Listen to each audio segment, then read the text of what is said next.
discussion, you can raise your hand or you can also chat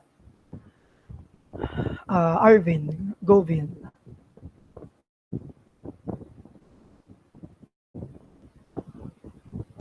Hello, boss. Shut up Okay. the headset.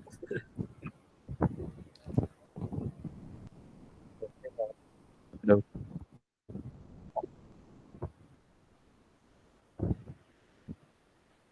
Hello, boss. Ayan, yan, clear na bro. Sige. Post ko lang. Alright. And questions. Kahit mabilis lang ito questions, pass. Again, good evening, brothers and sisters. Salamat muli, pass, sa pag-aaral natin patungkol sa headship of Christ. Let me read my reflections.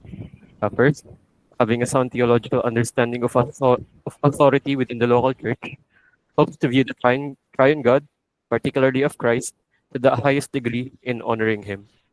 Tulad na sabi mo, Pas, pagka hindi kasi guided ng maayos na prinsipyo ng salita ng Diyos, yung pagtingin natin sa otoridad, pag kami nag-claim, sila yung authority dito sa lupa, yung ngayong term pag may nag-claim na sila daw yung Vicar of Christ, dahil daw sa historic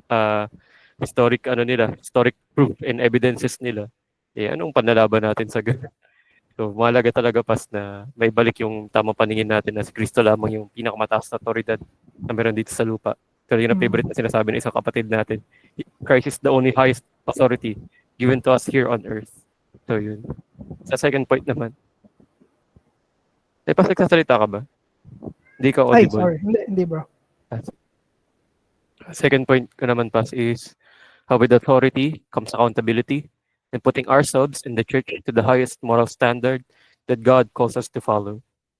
In some sense, this isn't a call into perfectionism, no, or legalism.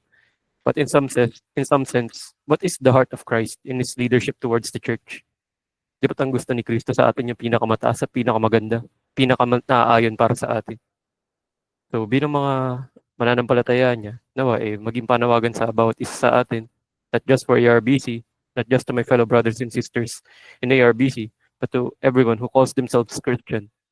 Put yourselves accountable before God, that in any interaction with the fellow brother and sister, do you put into mind uh, to help them to see Christ to the highest level, or may certain agenda ka lang na gustong gawin?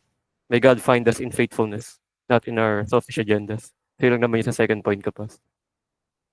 So in terms of the questions, ito yung medyo nare-relate siya sa on the practical side and about sa leadership, Pas. Pero pwede naman pag-usapan sa other time kung medyo limited na lang din. So for the first question, what are some roles that pastors are able to delegate and roles that are not to be delegated? A second, how important is accountability in being a leader in every role in the church? Third, when do we say that someone is able to lead and what are the marks of a good leader? More of a general question to pass. And yung pang-apat, medyo na pang lighten lang din ang mood. Kaya nagpapa-oversight ang pastor. Pang trivia lang din sa ibang mga brethren na maring walang idea sa usapin ng oversight. So yun, Pas. Kay PJ. Sabi ko, Sir PJ talaga. Kada may ano kami, may nang kino-comment niya eh. Pambira. Kada may picture, yun ang sinasabi niya eh. Sabi ni PJ, ay, in-oversight ko si Pastor. Anyway, pero seryoso ang sagot. Thank you bro dun sa mga questions. Sa mga reflections, no? Number one, ano yung mga roles na pwede delegate ng pastor at roles na hindi niya pwedeng i-delegate? Dito, alalahanin natin yung, although magkakaroon dito ng separate, na daanan lang talaga yung pastoral office dahil dun sa exercise ni Jesus ng kanyang power. Kaya ito nabanggit dito, no? Pero magkakaroon din ng later on separate study regarding dun sa eldership. So, yung pagiging elder sa isang local church, may 3 term yan sa New Testament. Elder, presbyteros, overseer, siya yung nagsusupervise, tapos pastor and shepherd. Ibig sabihin na usapin yun ng nangangalaga. So, doon sa buong church, meron talagang role yung pastor na mag-lead, lalo na sa usapin ng teaching at word of God. At alam natin yung pagtuturo, teaching ang word of God, sakop niya halos lahat ng mga ginagawa ng local church. Kaya naalala mo nung sa Acts chapter 6, ang sinabi ni Apostle Peter, mga apostles, sila ay nagtuturo, nananalangin, tapos may mga Hellenistic widows na nagrereklamo na. Sabi nila, napapabayaan kami sa usapin ng benevolence kasi pagkain yun eh. Tapos, ang sabi nila, Apostle Peter, hindi namin kayang pagsabay-sabayan lahat to. Ibig sabihin, nung una, kaya nila. Ibig sabihin, may hawak din nila yung tables. Pero, nung nadagdagan sila at may mga commotion na nangyari, ang sabi nila, kailangan na namin magtalaga nung 7, di ba, na mga mag-aalaga doon sa ministry ng tables para sila na yung mamamahala doon sa mga ganong usapin. So, nung una, mayroon pa rin namang silang roles, pero later on, hindi nila kakayanin lahat yun, kaya kailangan nilang mag-delegate ng roles. Sa iba na sila na yung mga ngalaga. So, mainly, sa usapin ng local church, sa maraming bagay, ay merong part na pwede i-delegate ng mga pastor. Actually, maging preaching at teaching, pwede nilang i-delegate iyon sa mga able na mga kalalakihan na kinakitaan talaga sila ng kakayanan or gifts sa pagtuturo. Pwede nilang i-delegate yun. At gano'n naman yung inaasahan sa isang local church na yung mga ganitong bagay, maging mas maliit na bagay, ay magkakaroon ng growth para may sense na yon na pwede na silang i-delegate sa kanilang lahat. So, siguro ang hindi pwede i-delegate ay yung buong task ng pagiging pastor. Na hindi na pwede yun na parang hindi na siya magpipreach. May ganun akong narinig actually, no? Grabe yun. May isa akong kaklase sa GMA na na-reform at pastor siya ngayon, na yung kanilang chief, parang may bishop sila, yung bishop nila, hindi na nagpipreach. Talaga. Hindi siya nagpipreach. Wala. Kahit nga Sunday, wala siya. Pupunta lang siya doon kapag may celebration or what. Ganon. Kasi wala na talaga siyang ginagawa. After na mapatayo yung kanilang building or what. So, yun ang hindi pwede, na parang delegated na. Hindi na ako magpipreach, hindi na ako magtiteach, hindi na ako mag-lead sa mga meetings at sa prayer at sa mga ginagawa ng church. Tingin ko yun yung hindi pwede na long term. Long term at parang talagang wala na talagang ginagawa yung isang pastor. So, tasks can be delegated without the pastor abandoning, no, yung kanyang role sa kanyang office. So, ayun bro. Sa one muna, baka meron kang andon. Salamat dun sa pagka-clarify regarding sa pagiging kapastoran, lalo sa inyo ni na Pastor Erdy. Talagang nakikita rin namin tawag dito. Clearly, the sacrifice being made, the struggles being faced. Ganyan din sa office niya bilang pastor. Not for the sake of lang.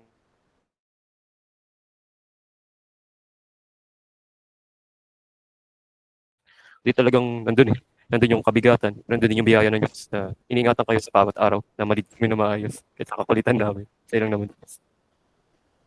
Okay. Sige. Sa number 2, how important is accountability in being a leader in any role in church? So, of course, ang accountability ay isa sa mga main na meron sa isang local church, na accountable tayo sa isa't isa at sa harapan ng Panginoon.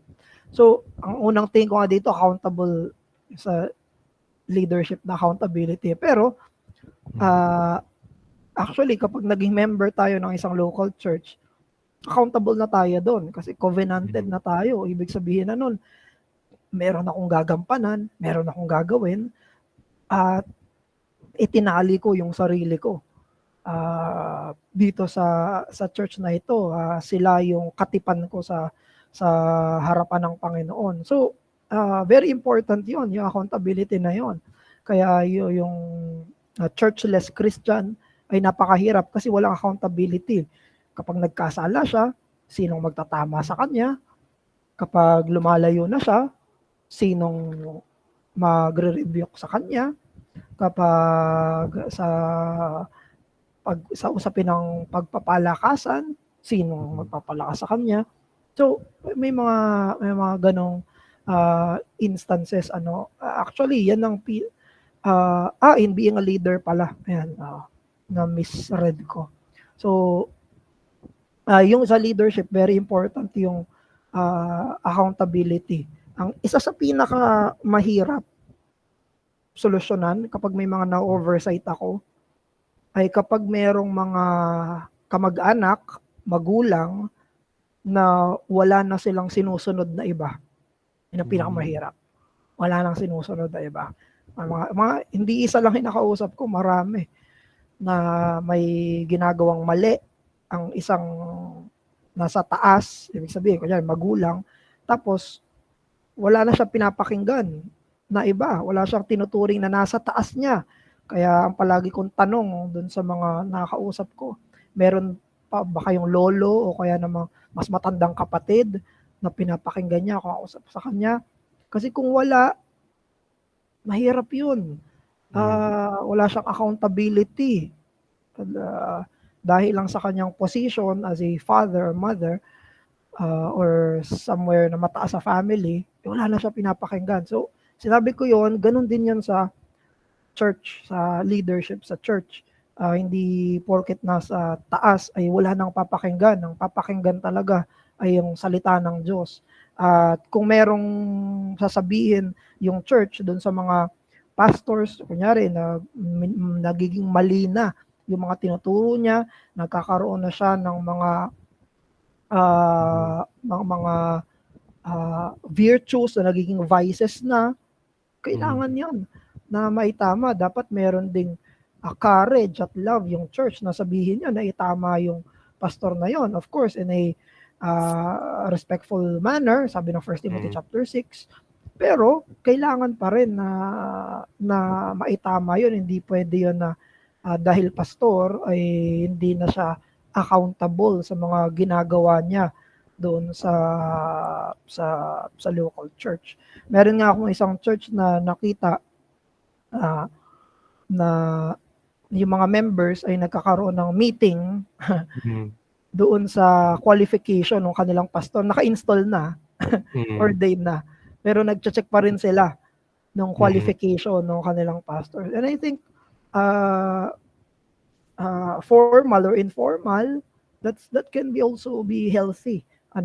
Actually, humingi ako kay Pastor Noel recently, last week lang yata.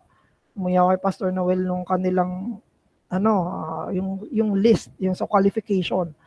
So, I think maganda yon na gawin para accountable pa rin yung mga pastors sa kanilang roles, sa kanilang life, sa mga ginagawa nila sa isang local church. Because if not, yung mga pastors can be the next Steven Lawson. It can happen. Wala accountability, wala magtama, walang tatanong, pastor, saan pupunta na? Bakit di mo kasama family mo pag umaalis ka? Bakit? Bakit hindi mo palagi kasama si Mrs. o kaya o kaya naman may mga ganon na mga sense ng accountability, pwede yon na gawin. Sige, tuloy ko na, bro. Sige, Pas. 3, when do we say that someone is able to lead? What are the marks of a good leader? So ito number 3, hindi ko na medyo siya i-elaborate, pero kung sa church yan, may qualification. Ang 1 Timothy 3, ang Titus chapter 1, nakalagay doon ang pinaka-main marks na characteristic ay yung virtues sa pastoral office. Nakalagay mismo yun doon. Above reproach, husband of one mind, sober-minded, self-controlled, respectable, hospitable, able to teach, not a drunkard, not violent, but gentle, not quarrelsome, not a lover of money, manages his household well, keep his children submissive, hindi bagong convert, and well thought by outsiders. So lahat ng yun, yun yung mga qualifications. Pero dalawa lang naman yun qualified o hindi qualified. Pero dun sa pagiging qualified, hindi naman yung same degree lahat, no? So meron dun, nandun na, pero kailangan pa i-work out. May mga ganyan na sense. So, any comment dun, bro? Right, ano lang din pa, siguro additional comment na lang, yung pag-iingat, yung kahalagahan talaga na pagkaingatan yung mga pinuno ng iglesia sa inyo, sa mga deacons din natin, pas. Ganyan din na hindi talaga yung gawain ng iglesia ay gawain lang ng pastor, gawain lang ng mga namumuno. Hindi gawain ito ng bawat membro at ng bawat mananampalataya sa loob ng iglesia. Parang broken record ako na sinasabi to, pero kasi based nga sa mga naging observations ko in the past, sa mga church natin at sa church din ng iba. Parang may sense na nagiging ganun eh. Nagde-default yung mga kapatiran na, hindi, basta kung ano sinasabi ni pastor, yun na yun. Kaya hindi na nag-iisip. Malakas naman yung si pastor eh. Pastor natin yun eh. Yung sense na ganun na parang nawala na yung sense ng accountability, nawala na yung sensitivity to allow sin to creep up in the small things in life. Yun yung sense na sana maprotektahan tayo ng Diyos, yung buong church natin, pas na huwag natin hayaan yung mga maliliit na, yun nga, sabi nga ni Bro Opit nun, yung small compromises na makasira sa atin. So, napakalaga talaga, pas, na kiniklaim natin na Lord natin is Christ. So, dapat sa bawat area ng buhay natin, sa loob at labas ng iglesia, Lord talaga siya. Hindi yung lang, for the sake lang na masabi na Lord, para makapag-fit in. Nonsensical Christianity para sa akin yung ganun, pas. So, ingatan nawa tayo ng Diyos sa ganun mga bagay. Hopefully, yun nga, pas. Ayun pala, yung kasi nag-grow yung church natin, isa sa mga good fruits ng mga faithful na churches, yung pagdami at paglago ng mga faithful Christians na nagiging leaders sa mga fields nila. So yun na clear observable na fruit ng isang mabuting iglesia. Of course, hindi naman to guaranteed, pero lumalabas yun na nagiging factory ng mga future leaders ng kahit sa mga fields pa yung church pagka nanatili silang tapat. Yun lang naman. Ayun, thank you dun, bro. Kaya, may mga times na magde-defer doon sa mga decisions ng mga pastor, pero dapat ang pinaka-normal is dahil yung decision ni pastor ay nakita ko na ayon sa word of God, therefore susundin ko siya. Yun. Dapat doon. Yun yung dapat yung normal. Kasi naintindihan ko na ito yung sinasabi ng salita ng Diyos na itinuro ni pastor, kaya ako siya susundin. Hindi dapat normal na mangyari yon na, kasi sabi ni pastor ang head mo si Christ. Siya yung chief shepherd. Kaya ang usapin dito, anong sabi ni Christ? Anong sabi ni Jesus? Yun ang dapat mamayani. Kasi yung tinuturo dapat ni pastor, salita ni Jesus. Kung hindi yung salita ni Jesus, hindi dapat sundin. Hindi dapat yun ang parang maging vocabulary ba? Sabi ni pastor, hindi, anong sabi ng salita ng Diyos? Anong sabi ng word of God? So, ayan, thank you dun, bro. Ayan, sabi rin ni Pastor Ken, ako, lagi kong sinasabi sa church namin, kapag taliwas na ang aking buhay sa salita ng Diyos, malaya kayong i-rebuke ako at i-discipline. Kapag natuturo na ako ng taliwas sa scripture at sa confession, subject ako for termination sa same office. Yes, totoo yan. Salamat, Pastor Ken. Sa fourth question mo, bro, kanino nagpapa-oversight ang pastor? So, joke lang yung kanina, ha? So, pero dito, mahalaga, I think may 2 answers dito. 3 answers. 2 answers lang, sige. may two answers dito. Una, kapwa pastor. In ang una, in an official sense na pwedeng magsabi ng mga buhay niya, no? So, kapwa pastor. So, it's either from other churches, kaya importante yung fellowship din sa other churches, or sa same church, kung merong plurality of eldership.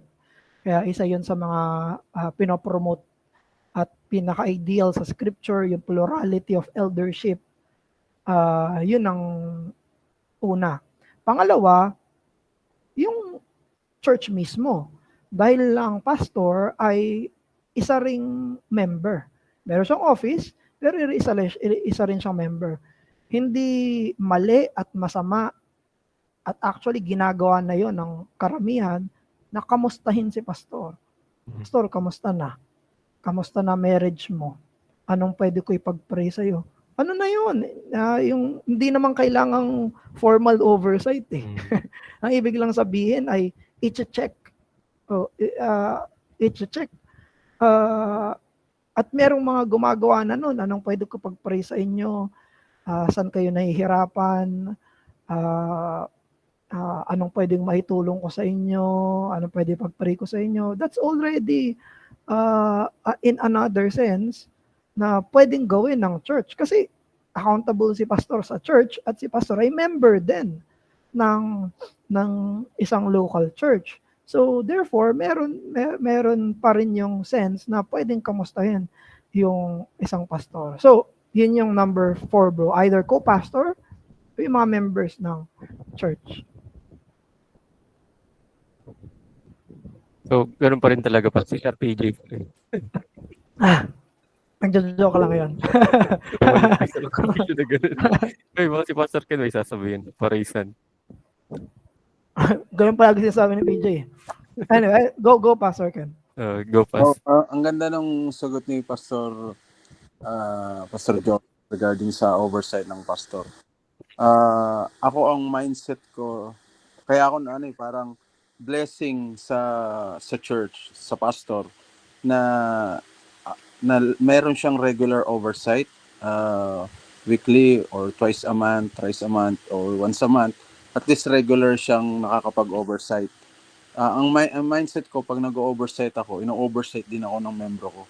Kasi during ng oversight ko sa kanila, nagsasabi din ako pag-pray nyo ako sa ganitong estado ng buhay ko, pag-pray nyo ako sa sanctification, purity, sanctification ng marriage ko, pag-pray nyo rin ako sa studies ko, sa pag-aaral ko, sa buhay ko. So, kaya kaya nakita ko yung importansya ng regenerate membership talaga sa local church. Kasi hindi ka magkakaroon ng sense of confidence sa bawat kapatid mo sa loob ng iglesia kung walang regenerate membership. At magme-make sense lang talaga yung biblical oversight and accountability kung ito ay nasa konteksto ng church na may regenerate membership.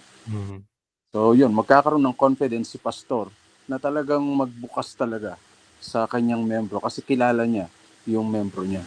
Unang-una, mga kapatid niya talaga sa Panginoon na nagmamahal, nagmamalasakit sa kanya. So yun lang po. Salamat, Pastor Ken. Napakaganda po nun. Actually, yan na yung next na topic. Yung regenerate membership. Saka regenerate membership and autonomy of the local church. So, napakahalaga nun na mapangyari na meron din na banal na spirito yung bawat mananampalataya.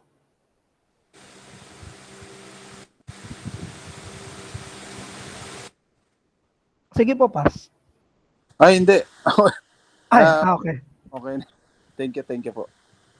Ay, Pas, lang din pala. Pa-final comment na lang din. Dahil nga sa na-share ni Pastor Ken. Naalala ko lang may sinabi din pala si Pastor Noel noon. Hindi ko maalala ko aling Friday night class yun eh. Pero sinabi niya rin na wala tayong monopoly on wisdom.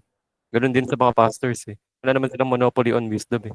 Pag naniniwala tayo sa confessions natin na yung tagapagturo ng bawat pananampalataya, yung banal na spirito ng Diyos, na relate ko rin to kay Pastor Erdy na there's something to learn with one another. Kasi lahat naman tayo nire-revealan ng banal na espiritu ng Diyos ng mga aral, mga turo, mga mabubuting mga experiences na matuto tayo. Yun nga, walang may monopoly of wisdom. Salamat sa Diyos na ganun yung setup natin sa ARBC. Walang may monopoly of wisdom. Lahat binibigyan ng Diyos ng pagkakataon na matuto sa isa't isa. Lalo din ka na Pastor Ken, sa inyo din Pas Joseph at ni Pastor Erdy. Iba rin mga pastors sa ibang churches na we are all abounding in the grace and wisdom of God through each and every member, kahit sa pinakamahina hanggang sa pinakamalakas. Kaya salamat sa Diyos na siya yung tunay na head natin at hindi tao lang. Yung Victor of Christ din talagang nakakarindi. Pero yun ang naman, Pas. Salamat. Ayun, thank you bro sa mga questions mo na kaya nag-spur up pa ng ibang mga discussion. Yung next ay si John Titus.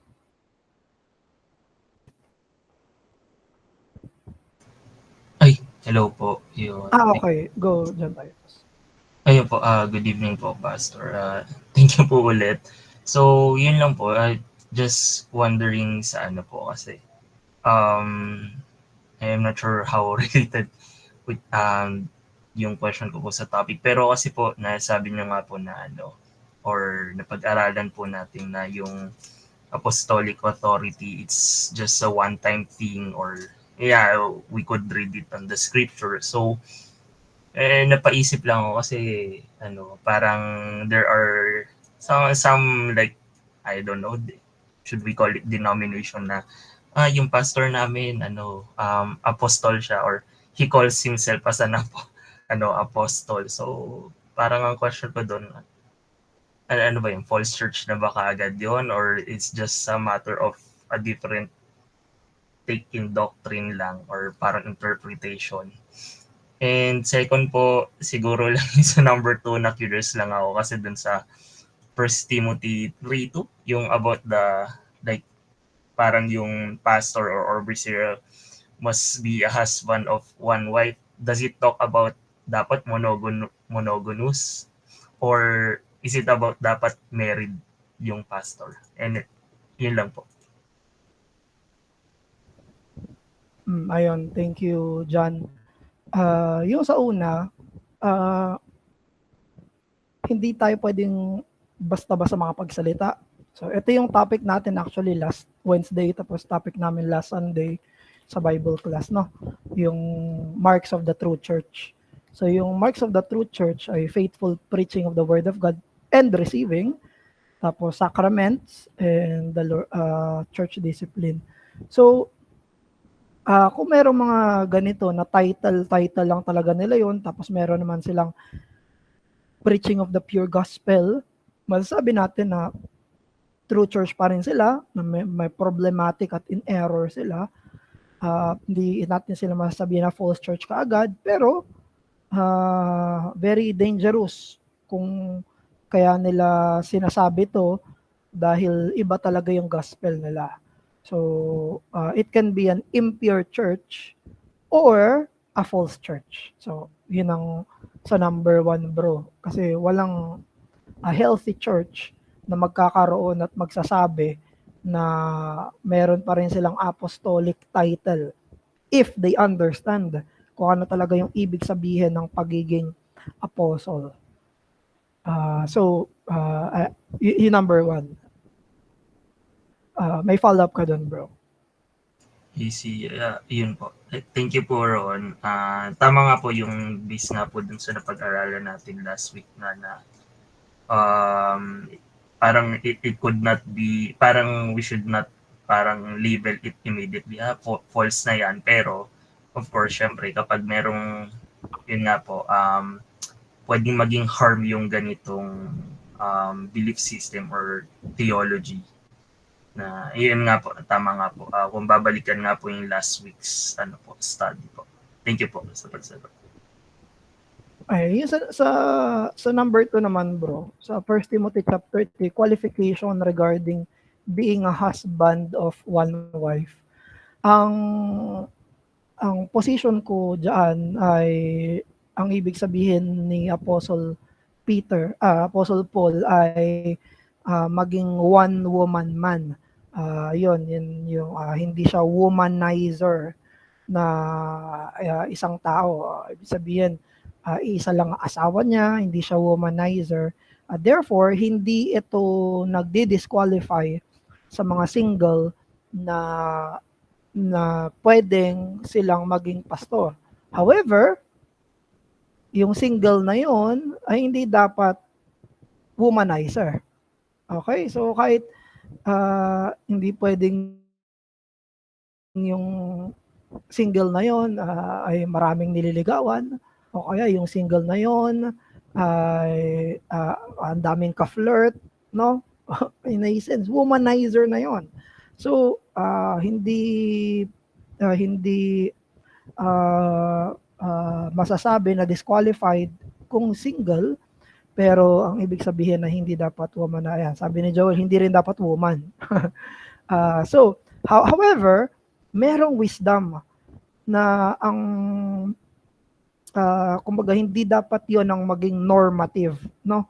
Maganda na maging normative ay married na. Again, hindi sinasabi na bawal, pero mas maingat yung mga churches sa pag-ordain ng single kesa ng married na. Kasi pag married na, mas may sense yun ng pagiging tested na nung may asawa na siya. Pero there are ways naman to test habang single pa yung isang tao. Makikita rin naman yun sa buhay niya, no? So, ayun, regarding yan sa 1 Timothy chapter 3. So, any follow-up dun? I see po. Siguro po sa ano ko lang, parang sa observation ko lang, at least with the church or na parang I'm a member with parang, I haven't seen naman po talaga na overseer na single. Pero there are siguro, I guess, certain single or unmarried pastors na na maybe they don't oversee a satellite or a local church, pero they're called pastors in a certain ministry and they're single. So anyway, medyo hindi ko lang sure kung ano ba talaga ang una, parang dapat ba married or okay lang kahit single. Pero anyway, nasagot niya naman po, parang again, yun nga, parang may wisdom rin kasi or for someone na kumbaga yung overseer na pastor ay married, and I believe so rin naman halimbawa sa mga counseling, lalo na family counseling, yung mga ganyan. Yes. Parang better kapag married na, may kids, married na nga po yung pastor compare sa single. Kasi yes, may wisdom yung single, pero still mahirap siya makarelate somehow kapag single siya. Yes. Tapos may family matters. Ganun. Yun po. Thank you po. Although, of course, sa usapin ng ganun, authority pa rin ni Christ yung mangyayari. Dapat masunod. Kahit na yung isang pastor ay walang experience dun sa nararanasan nila, dahil si Christ yung head ng church, yung word niya pa rin ang dapat na masunod or ibigay doon sa mga ganong klase ng pagkakataon. Mas may edge lang kung married na, saka seasoned na, dahil mas may wisdom na at naranasan na nila yung ganong mga kunyari single, ika-counsel niya yung mga married. Pwede naman kasi nasa salita ng Panginoon ang masusunod. Hindi experience, ano? Pero mas meron lang na karanasan yung pastor kasama ng kaalaman niya sa Biblia para masabi niya yon. Ganon din sa may anak. Kung wala pang anak yung pastor, tapos ang ika-counsel niya parenting, mahirap din yon. Pero masusunod pa rin ay yung salita ng Diyos. Ano? So, ayun, John Titus. Thank you sa questions. And sabi ni Pastor Ken, kaya important ang, asa na yun? Parang may nakita ako. Ang plurality of eldership. Si Mariel pala, yan, sa isang church. Si Joel, Ayan. How do church members spur one another, encourage one another, help one another to see this God-given design of His church and obey the headship of Christ in His church? So, regarding doon, na by uh, by life and by conversation. Kasi pwede tayong number one, maging example. May encourage natin yung isa't isa sa pamamagitan ng sarili nating life. At pangalawa, sa pamamagitan ng sasabi natin sa kanila ng mga bagay na yon. Yun yung sinabi sa Hebrews chapter 10 verse 24-25. Do not neglect the meeting of together, but yun yung mismong word na ginamit, building up each other in love and good works.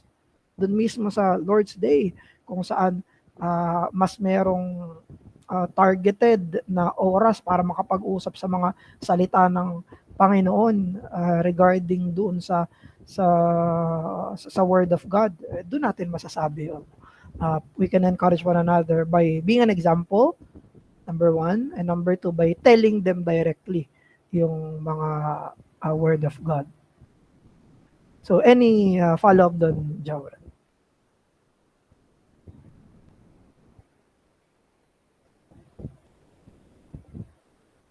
Hello, Pas. Good evening. Thank you po uli sa lecture tsaka dun sa answer. Good evening po. Yung follow-up po is, what about yung brethren na they have a different ecclesiological confession or ecclesiological view po?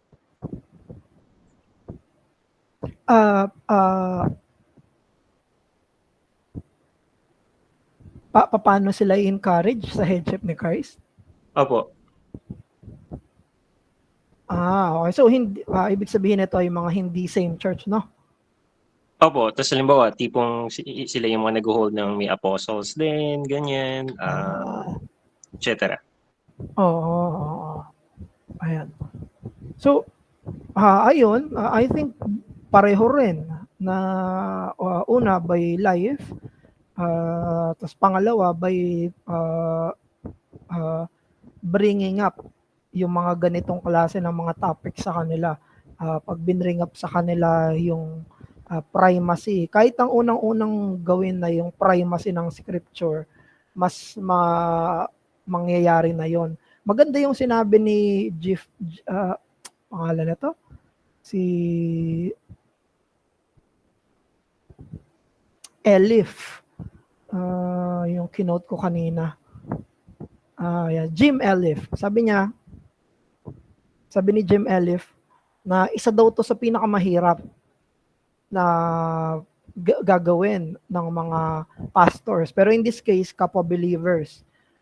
Pero dapat maging effortful para sila ay maalis sa kanila yung mga man-made traditions, yung kanilang mga personal opinions, preconceived ideas. Pero ang sabi niya naman dito, ang pinakamaganda doon, authority comes from Christ's word to us, and those who are truly His will understand eventually. Yun ang pinakamaganda doon. Na kung sa pamamagitan pa rin to, no, nung pagsasabi sa kanila nung salita ng Panginoon, and it will be very difficult. Ang sinasabi ni Jimmy Elef dito, same church na. Sa isang local church, pwede pa rin magkaroon ng mga preconceived ideas yung nangunguna, mga man-made traditions yung nangunguna, pero it will be a hard work of teaching and prayer. Pero ang pinaka hope doon, kung sila ay kay Kristo, makikinig sila. Yun ang hope doon. Pero hindi lang talaga yun. Kung yun ay, sabi ni Jim Elif, pastor na sa kanilang church. Pero mas mahirap ito kung other church na different ang confession. Yes, patient teaching. Any follow-up doon, bro? Thank you, Pas. Reflection lang po. Reflection. Siguro po yung nakita ko lang yung although sa last part na po ako nakarating, pero sobrang thankful lang na ang ganda ng design ni Lord for the church. Na, I mean, kung yung family, ang ganda ng design ni God for the family. Tapos nakikita ko rin yung wisdom ni God in His design for the church na hindi lang siya theoretical lang or framework lang na structure lang. Pero He Himself is deeply involved na He established His church. He laid down His life for the church. Tapos He's even interceding for us even right now for His people. Kahit yung akala natin na parang hirap na sa pananampalataya, pero sinabi niya sa salita niya sa priestly prayer niya na no one can snatch them away from His hand. So ayun, salamat sa Diyos na tapat sa kanyang covenant at in-exemplify niya rin, I believe, yung call niya sa atin to pray, to lead by example, yung kanina, to teach and lead by example. Yun lang po, Pas. Ayun, salamat bro dun sa mga question at thank you sa mga reflections mo. Ano yung sunod? Si Alethea. Ayan, si Alethea. Biblical po ba ang idea ng youth pastor? Yung may separate pastor para sa youth? Hindi. So, ang church ay meron lang pastor. Yan lang. Pwede magkaroon ng multiple pastor ang isang church, multiplicity of elders ang tawag doon, pero hindi sila magkakaiba ng role. Ang lahat ng pastor, pwedeng may mas maging focus sa administration, pwedeng mas may focus sa teaching, pero walang pastor na hindi nagtiteach sa buong congregation. At walang pastor ang hindi magkakaroon ng administrative duties sa buong sa buong church. So, hindi totoo na merong youth pastor dahil wala yan sa scripture, dahil walang office sa church. Ang pastor sa deacons, other than that, wala nang ibang office sa isang church. Although, there can be people na pwedeng ma-designate na sila yung matatalaga na pwedeng magturo doon sa youth ministry ng isang church. Hindi masama yun. Pero hindi yun office. Hindi yun pwedeng tawagin na youth pastor. Pwedeng ma-delegated task yun. Pwede naman yun. Of course, dapat under the oversight pa rin yun ng pastor. Lahat ng nangyayari doon ay mayroong overhead ni pastor. At si pastor dapat nakakausap niya rin yung youth. Hindi yung dinesignate, siya lang yung kausap yung youth. Hindi. Si accountable si pastor sa lahat ng members ng local church. So, pero dahil yun yung rule ni Christ. Kasi sabi ni Christ yun.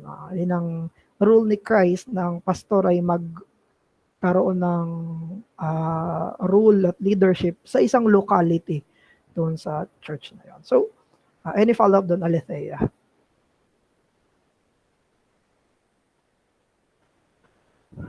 Okay. Youthful sa age. Sana.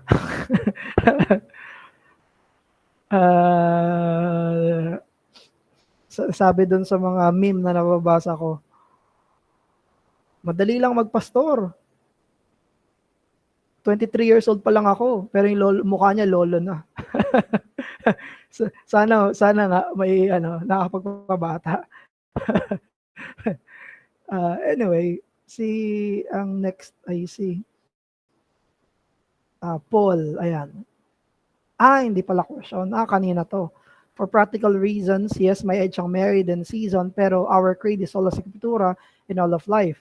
If single pero faithful ang exposition, dapat tanggalin with the same gravity. Tatanggapin yan with the same gravity. Sige. Next, si Ralph.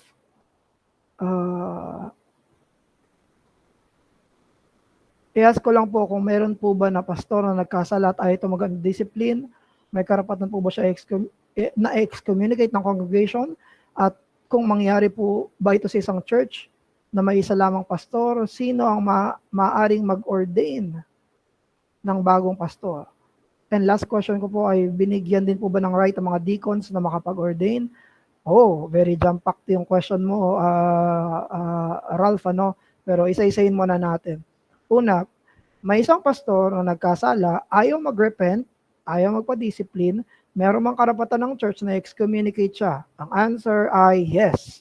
Dahil si Christ ang head ng church at hindi si pastor, at meron ding authority ang binigay ng Panginoong Jesus sa church to bind, accept, and to loose doon, no?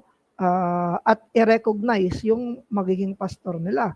So, pwede na gawin nyo ng isang congregation that is biblical, ano? Meron lang mga mas precaution sa scripture na mas kailangan maging mas maingat kapag usapin ng discipline sa pastor, ano? Hindi dapat 'yun basta-basta gawin. Sabi ni Apostle Paul, do not accept ng isang accusation para sa isang pastor unless merong 2 or 3 witnesses, dahil sa kanyang office, sa kanyang role, sa kanyang pagiging public person, at sa gravity ng kanyang work. Talagang pwede talaga na maging mainit si pastor sa mata ng mga tao, even pwede na may mga members na ayaw kay pastor, o kaya it can happen, ano? Kaya sabi ng scripture ay wag magatanggap ka agad-agad. Pero kung napatunayan talaga ayaw magpa-discipline ni pastor, merong pwedeng gawin niya ng church na mag-convene, mag-deliberate, tapos sila mismo mag-excommunicate kay pastor. So, yan yung question 1. Yes, they can. Kung na-excommunicate na isang pastor at pwede po ba, sino pwede mag-ordain sa bagong pastor? Ang may authority para mag-ordain ng pastor ay walang iba kung hindi yung Panginoong Jesus through the church, ano? Hindi kailangan pastor para ma-ordain yung isang pastor. Ang nagre-recognize kasi nung gifts at calling ng isang may desire na magpastor ay yung church. Yung church po ang magbobotohan. Ang church ang kikilala na ang isang tao ay tinawag ni Jesus at qualified siya doon sa 1 Timothy 3, doon sa Titus chapter 1. Therefore, meron silang authority to recognize, ano? Pero maging maingat lang dyan na hindi dahil nawala ng pastor ay agad-agad, kahit hindi qualified, ay ilalagay na doon sa pag-ordain. Ang authority ng church ay recognition. Hindi sila mismo yung namimili. Kinikilala nila kung sino yung tinawag ni Jesus. Hindi ito ay gusto namin tong taong to, ikaw na magpastor. Hindi ganon. Ang kinikilala nila ay sino yung tinawag ni Jesus para qualified para magpastor. So ingat lang doon na kapag nawala yung isang pastor, agad-agad kailangan merong kapalit. Actually, ang daming mga revamped churches na alam ko wala silang pastor for years. Talagang nananalangin sila na magkaroon sila ng pastor. So pwedeng mangyari yon. So may right ba ang mga deacons na makapag-ordain? Ang may authority again to recognize ay ang congregation, ano? Ang mga nagle-lay hands lang ay mga pastor, through the laying of hands. So kung merong mga deacons at kung merong mga pastors na ibang church, they can give their right hand of fellowship, they can lay their hands doon sa i-ordain na magiging bagong pastor. So pero lahat niyan ay according to the rule of Christ. Dahil ang nangyayari lang ay kinikilala natin kung ano yung sinabi ng Panginoon at ano yung pagkilos niya ngayon doon sa iglesia. So, any follow-up doon, Ralph?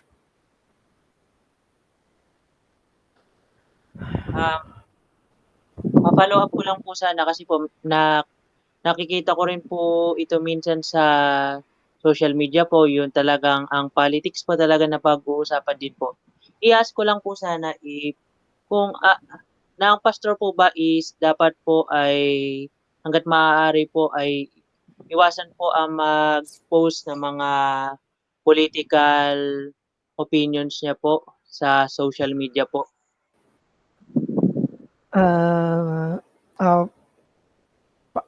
Ako personally hindi ako masyado nakikialam diyan, pero sa family ko nagsasalita ako. Sometimes sa church, pwede rin sa social media, sa mga kapatiran namin. Minsan pinag-uusapan din namin 'yan, yung mga bagay na 'yan. So yung sa social media hindi lang ako masyadong ganon. Pero I think wisdom call 'yan, Ralph, no. Depende 'yan sa kung ano yung pinopost, ano yung sa usapin ng anong klase ng mga political posts. I think merong mga legitimate na pwedeng gawin, na pwedeng pag-usapan, pwedeng erase yung mga pastors dyan. Pero ang pinaka dapat na nire-raise natin ay walang iba kung hindi yung word of God at sa usapin ng pastoral task. Pero hindi rin natin pwede alisin sa mga pastor yung kanilang political opinions na hindi natin pwede sabihin na dapat wala kang opinion dito sa politics.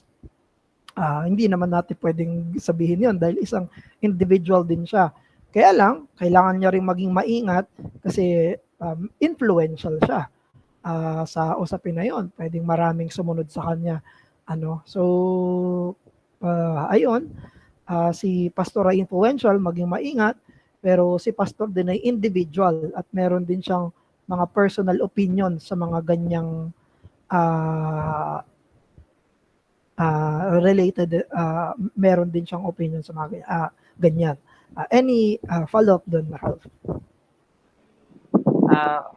Okay na po, Pastor. Marami po salamat. Napakaganda po nung explanation po na talagang dapat po ang mga pastors and especially po yung mga congregation po is talagang maging maingat po sa bawat mga hakbang and mga decisions po nila. Thank you po.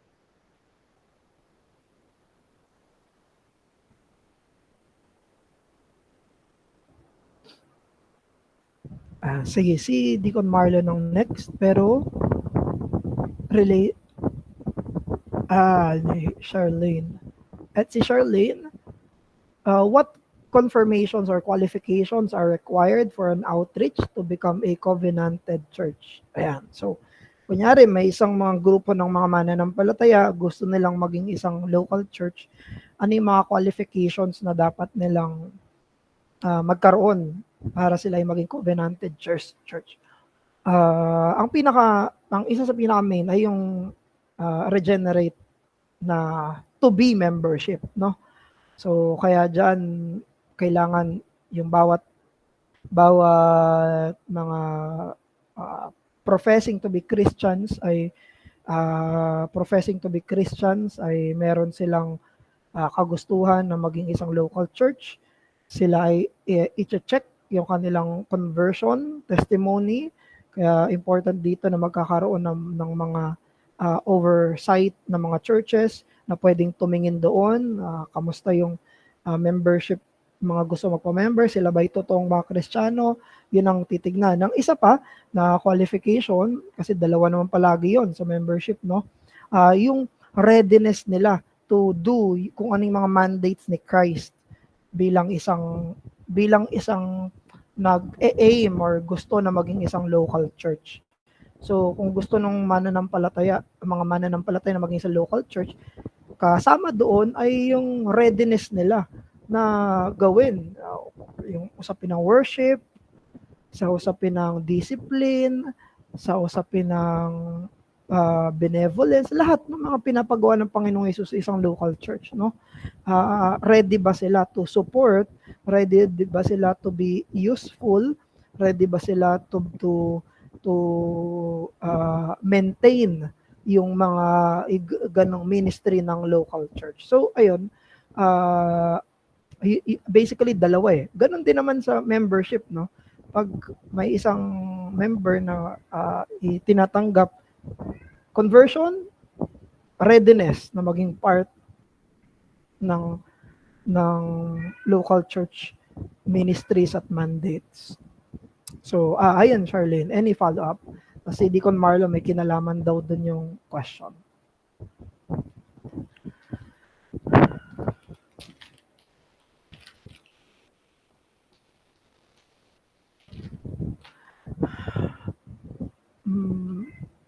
Si Charlene. Ayan, follow-up. May possibility ba na ma-covenant na walang pastor? Ang answer ay yes. Pwedeng ma-covenant ang isang church na walang pastor. Ang isang example dyan sa New Testament, yung sa Cretan Church, kaya inutusan ni Apostle Paul si Titus na mag-appoint ng mga elders doon sa mga sa Crete kasi wala silang pastor. So long na mayroong mga believers na gusto nilang maging isang iglesia at meron silang kakayanan na gawin niyon, pwede silang ma-covenant o walang pastor. Although, of course, hindi yun yung ideal kasi kailangan may mamuno sa kanila. May mga revival churches akong kilala na ang tagal nilang local church, pero ang ginagawa nila, pulpit supply. Nag-ask sila ng preachers, pastors mula other churches na mag-supply sa kanila kung walang men na able to teach. So, it's very difficult para sa isang church na walang pastor, pero it can be, no? Pero it will be very difficult. So, any follow-up doon, Charlene? Si Deacon Marlon. Good evening, Pas. Rinig po ba ako? Pas, bali dalawang Yes, question ko. Una, pagdating sa yun sa outreach nga, when does kailangan i-consider ng church na kailangan na ng outreach sa isang lugar? Yun po yung una. When to start yung outreach? Parang ano yan, Deacon, kunyari sa isang lugar na magsisimula ng outreach, ganon. Parang gano'n, may consideration po ba na, okay, parang ang idea is, kita namin may mga parang qualification or something, consideration na dapat na tayo mag-start ng outreach or dapat maging outreach na tong mga certain believers na nag-gather sa certain na lugar. Yun muna pa siguro. So parang may believers na, Deacon. Yun siguro kasi parang medyo nalilito ako sa concept ng outreach at the same time missions. Kasi diba yung missions sinesend out yung ibang mga mananampalataya. Wala pa talagang converted doon. Kumbaga, tas yung outreach, parang idea ko dyan, may grupo na nag-gather na talaga, may audience na siya. Then, yun, nag-uumpisa ng yung gawain doon. Parang yun po yun siguro yung medyo clarification. Okay. Parang yung when pwede nang maging outreach, gano'n, no? Opo, parang ganun pa. Yun. Exactly. Yeah. Yun, yung nasabi mo, Deacon, kanina sa missions, ano siya eh, parang mangyari doon, parang evangelistic pa lang, no? Evangelistic effort, evangelistic na ang aim ay makapag-church plant. So, ganun, ang ginagawa ng pinakauna ay nag-evangelize talaga. Now, kapag nakapag-evangelize na sila, merong mga na-convert sa lugar na yon, a number of people na na na-convert na, tapos kailangan din silang maturuan sa usapin ng pagiging church. Actually, ang sinabi ng New Testament, 2 or 3 are gathered in my name. Pero syempre, hindi naman natin gusto na dalawa, tatlo lang. So at least mas marami sa tatlo. Yun. At sila mismo, kailangan, yung mga believers doon na evangelize, ay willing sila mismo na gusto na nila na maging isang local church. Hindi sila pwede pangunahan nung nag-church plant na sabihin, mag-ano na kayo, maging outreach na kayo. Hindi, kasi katulad ng mga naging outreach, yun ay out of their own volition. Sarili nila yung na-decision. Gusto na nila na maging isang local church. At kung naging Christian talaga sila at naturo sa kanila yung headship ni Christ, yung importance ng pagiging church, pag-take ng responsibility bilang isang mananampalataya, I think doon sa panahon na yon, it can be na it's out of their own yon. Sila ang nagsabi na gusto naming maging isang local church. So hindi yan pwede i-impose sa kanila. Kunyari may ARBC, nag tayo sa ibang lugar. Tapos may mga naging believers doon. Hindi natin pwede sila pilitin. Dapat dahil convinced sila at tinawag sila ni Jesus, kaya sila magiging outreach. So I think yun yung isa, Deacon, yung readiness saka willingness nung mga tao mismo, hindi yung nag-evangelize, nag-e-effort.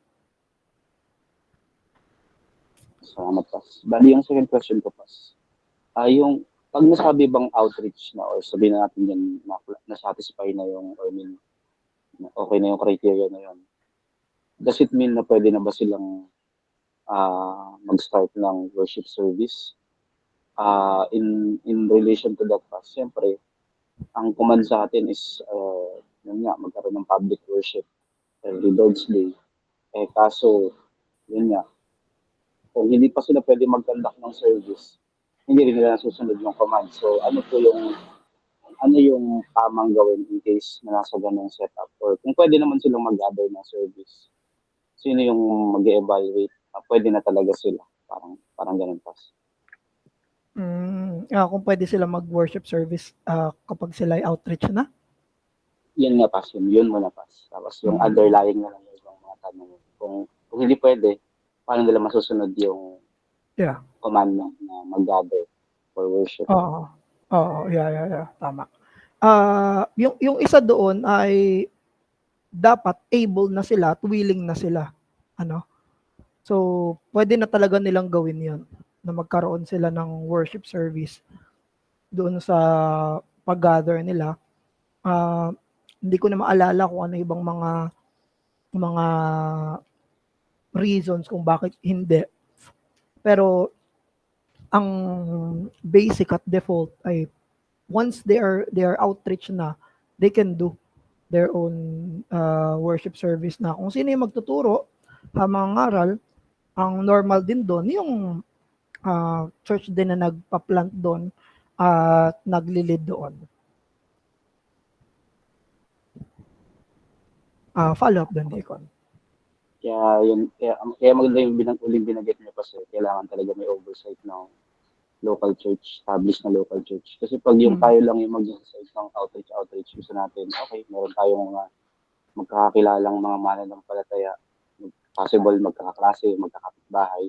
So walang mag-oversight. Paano nga naman malalaman kung ready na talaga kayo? Kung you are adhering to the scriptures, parang ang mangyari lang nun is Bible study group na walang possible na direksyon. Tama.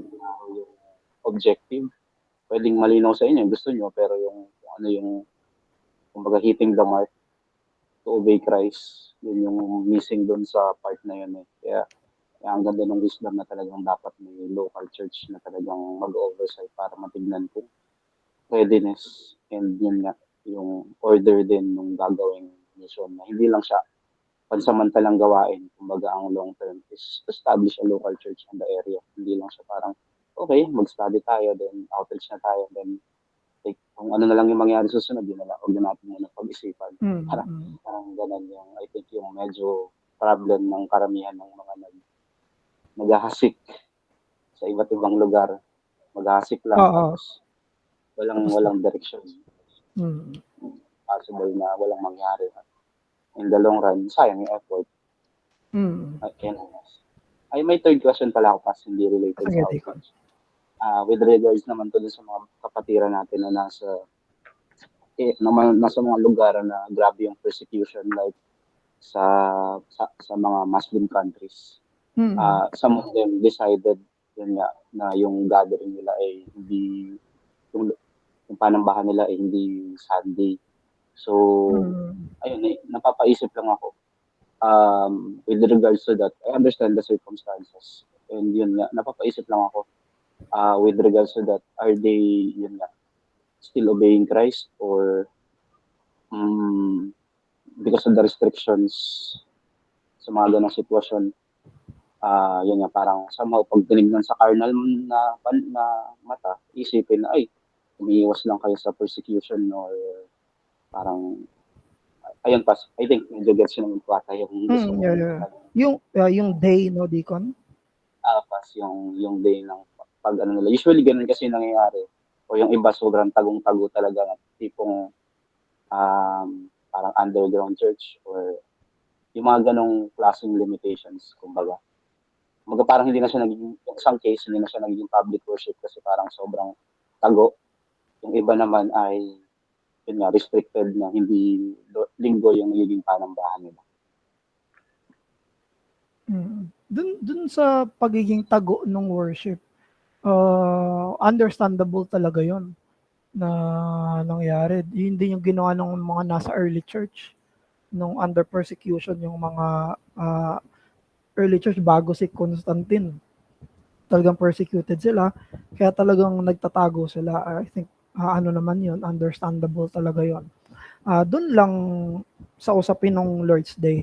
Kasi doon sa mga Arab countries na laman natin na nag-celebrate sila nag-worship sila on a Friday.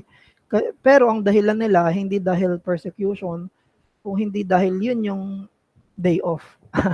Hindi day off. Yun ang day off nila dahil yun ang kinikilala nila. Napakahirap nung kalagayan na yon, pero I do not think obedience on kay Christ.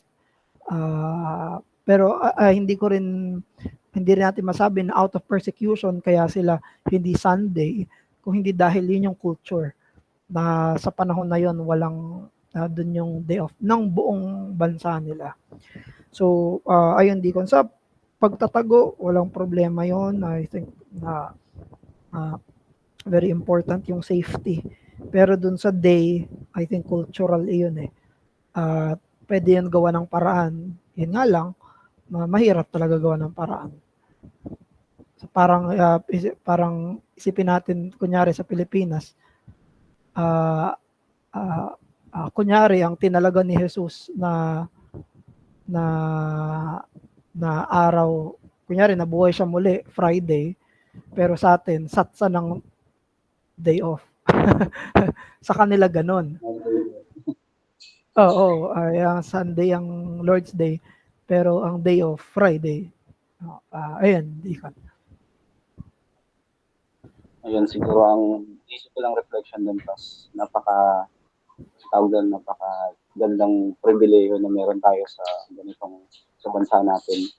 Yes. Na yun nga, kumbaga lahat ng yung excuses mo para hindi sumumba. Yes. Parang inalis mo ng Diyos tapos ikaw na lang yung gumagawa ito sa halin hindi magagawa yung mga pagsamba. At the same time, ayoko rin bigyan ng parang hard hindi sila sumusunod sa Panginoong Kristo. Hindi rin kasi natin alam yung kabuuan ng konteksto nila din sa mga ganung bansa. Kaya yun lang talaga sila binigyan ng building para makapag-gather. Wala silang opportunity sa ibang mga araw, hindi natin alam. Pero yung naisip ko talaga tayo na mga nandito sa ganitong mas malaya mas magandang pribilehiyo is dapat magkaroon tayo ng appreciation lalo. Hindi, kumbaga, huwag tayo maghanap ng persecution na hindi binigay sa atin ng Diyos. Huwag na tayong para lang mukha tayong mga martyrs or huwag mukha tayong banal. Kumbaga, doon pa lang sa binigay sa atin, yun yung binigay sa atin, pag sumikapan na natin yung sundin. Huwag na tayong mag-effort na dalhin yung sarili natin sa mga bangin para magmukha tayong Kristiyano. Kasi doon sa mga simple pa lang, masusubok na talaga yung puso natin. Kasi doon nga talaga nasusubok sa mga pinakamaluluwag na mga pagkakataon, hindi lang doon sa mga mahihirap na sitwasyon. Ayun lang, Pas. Ayan, thank you din, Deacon Marlon, sa mga reflection. Sige po, time check, 11:26. Let's close in prayer. Next, ito magiging topic natin sa Sunday, sa Bible class, and then sa next Wednesday, the regenerate membership and autonomy of the local church. Let's pray. Diyos namin, maraming salamat po for giving us the Lord Jesus as the head of our church, every local churches. Salamat po dahil hindi niyo binigay sa iisang tao, mortal, ang otoridad sa mga iglesia. Salamat po dahil nakalimbag to sa kasulatan. Salamat po kumikilos si Jesus hanggang ngayon bilang aktibong Panginoon sa Espiritu at salita. Salamat po, Panginoon, maging sa mga dinelegate nyo ng mga leaders sa mga churches. Salamat po sa powers ng church. Salamat po dahil lahat ng ito ay nasa ilalim ni Jesus. Tulungan nyo kami na bilang mga miyembro, mga pastor, ay palagi kaming magpakumbaba at yumuko sa Panginoong Hesukristo. Nihiling namin, O Diyos, na hindi ito mawaglit sa mga isipan namin, hindi ito maalis sa aming mga desisyon bilang isang simbahan, sa kanya-kanya namin mga simbahan. Ikaw palagi at ang iyong bugtong na anak ang mamayani at masunod. Pinupuri ka namin, dinadakila sa pangalan lang ng ulo ng iglesia na si Jesus. Amen.